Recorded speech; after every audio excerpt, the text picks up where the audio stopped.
BLA,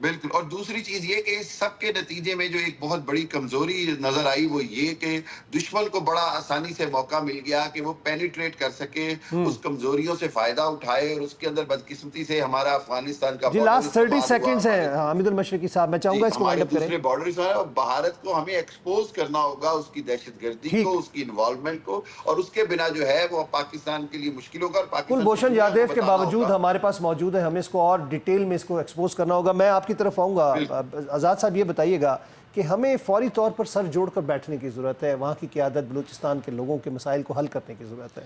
بالکل درست ہے. وہاں پہ دیکھیں مسائل تو ڈیفینیٹلی وہاں پہ دیکھیں, یہ کاف کے دور میں مسلم لیگ کاف کی گورنمنٹ میں چودھری شجاع صاحب گئے تھے, انہوں نے حقوقے, اور آصف زرداری صاحب نے بھی وہاں پہ بلوچستان کا وہ کیا تھا, لیکن اس پہ کیا ہوا, وہاں پہ کچھ نہیں ہوا آج تک. کرپشن آپ دیکھیں بلوچستان میں, بلکہ ایک جہاز کھڑا تھا سی ایم کا, اس کو کہا گیا کہ ریپلیس کر دیں, دوسرا چاہیے ہمیں. کتنی تھی اور اس کی تقسیم پہ اس سے زیادہ اخراجات, یعنی داڑھی سے مونچھیں بڑھ گئی, یعنی زکوٰۃ جتنی تقسیم کرنی تھی, تقسیم کے لیے 64 ممبر اسمبلی تھے, ایک کو چھوڑ کے سارے وزیر تھے. تو بات یہ ہے کہ جب تک آپ کے اندر یہ ول نہیں ہوتی نا, یہ سول جو گورنمنٹ ہوتی نا, دیکھیں بلوچستانی کے جتنے بھی باسی ہیں, بلوچ ہیں, ہمارے بھائی ہیں, ہمارے سر کا تاج ہے, ہمارے ماتھے کا جھومر ہے, گلے کی مالا ہے. ہمیں ان کو یہ احساس دلانا ہے کہ آپ پاکستانی ہو, آپ ہمارے بھائی ہو. جو لوگ وہاں پہ دہشت گرد ہیں اور جو وہاں کے محب وطن پاکستانی ہیں, ان دونوں کو الگ الگ ٹریٹ کرنا ہے. ایک چھڑی سے آپ سب کو ایک ہی سٹیٹمنٹ, ہمارے کچھ دوست ایسے, یہ بڑا کیئرفل اور بڑا سینسٹیو معاملہ ہے, سٹیٹمنٹ دیتے ہوئے بھی آپ کو 10 مرتبہ اس کو ویٹ کر کے پھر آپ کو کوئی بیان دینا. جب آپ ایک فلو میں آ کے ایک ایسا بیان داغ دیتے ہیں تو وہ لوگ ہرٹ ہوتے ہیں. ہمیں ان کے جذبات کا احساس کرنا ہے, ہمیں ان کو یہ احساس دلانا ہے کہ بلوچستان کے بغیر پاکستان نامکمل ہے. بلوچستان نو ڈاؤٹ, جی ٹھیک ہے نا, جب تک یہ احساس آپ ان کو نہیں دے دیتے, آپ نے ان کو یہ احساس دلانا ہے کہ میں اگر پنجاب سے ہوں تو میرے سے زیادہ محب وطن اگر ہے تو وہ بلوچ کا شہری ہے, بلوچستان کا شہری ہے, وہ بلوچ ہے, وہ وہاں پہ بگٹی ہے, وہ کاکڑ ہے, ایکسیپٹ وہ لوگ جو کہ دشمنوں کا بیانیہ لے کر آئے ہیں, ان کو ان کا تعلق نہیں ہے بلوچستان سے, ٹریٹمنٹ الگ نہ وہ کریں بلوچ ہیں, اور ان کو محبتیں بانٹیں, ان کو سینے سے لگائیں, ان کو آنکھوں کی پلکوں پہ بٹھائیں, ان کو احساس دلائیں. یہ رضا بھائی چونکہ ماشاءاللہ وہاں سندھ میں بیٹھے ہیں, ان کی حکومت بھی ہے, یہ ان کے زیادہ قریب ہے, یہ ان کو یہ زیادہ احساس دلا سکتے ہیں. بہت شکریہ رضا صاحب, آپ کا بہت بہت شکریہ, تھینک یو ویری مچ. آپ نے اپنا پروگرام میں ٹائم دیا اور اپنے خیالات کا اظہار کیا. حامد المشرقی صاحب ہمارے ساتھ موجود تھے اسکائپ کے اوپر, ان کا بہت بہت شکریہ. ریاست علی آزاد صاحب آپ کا بہت بہت شکریہ. ناظرین, پروگرام کا وقت ختم ہوا چاہتا ہے, لیکن بات آتی ہے ملکی وسائل اور ملکی مسائل کے حوالے سے. گورننس اتنی اچھی نہیں ہوتی, بات یہ ہے کہ اس کو امپروو کیا جاتا ہے. گورننس کے بہت سارے مسائل ہوتے ہیں, کسی بھی صوبے کی بات کریں یا وفاق کی بات کریں یا اوور آل ملک کی بات کریں, اس کے لیے جو ہمارے پاس وسائل ہوتے ہیں اس کو دیکھتے ہوئے اور بیرونی جو ہمارے اوپر دباؤ ہے جس کو ہم IMF بھی کہتے ہیں, اس کو بھی دیکھتے ہوئے ہمیں اپنی چیزوں کو مینیج کرنا ہے. اگر آپ اچھے مینیجر ہوتے ہیں تو حکومت اچھی چلتی ہے اور اس کے اندر آپ کو تعریف بھی ملتی ہے, تنقید بھی ملتی ہے. تنقید برائے تنقید نہیں ہونی چاہیے, تنقید برائے اصلاح ہونی چاہیے, میں اس چیز کا قائل ہوں. لیکن ابھی بھی بہت سارے مسائل ہیں جن کو دیکھنے کی فوری طور پہ ضرورت ہے. میں چاہوں گا آپ سے اجازت, اللہ نے کے بعد.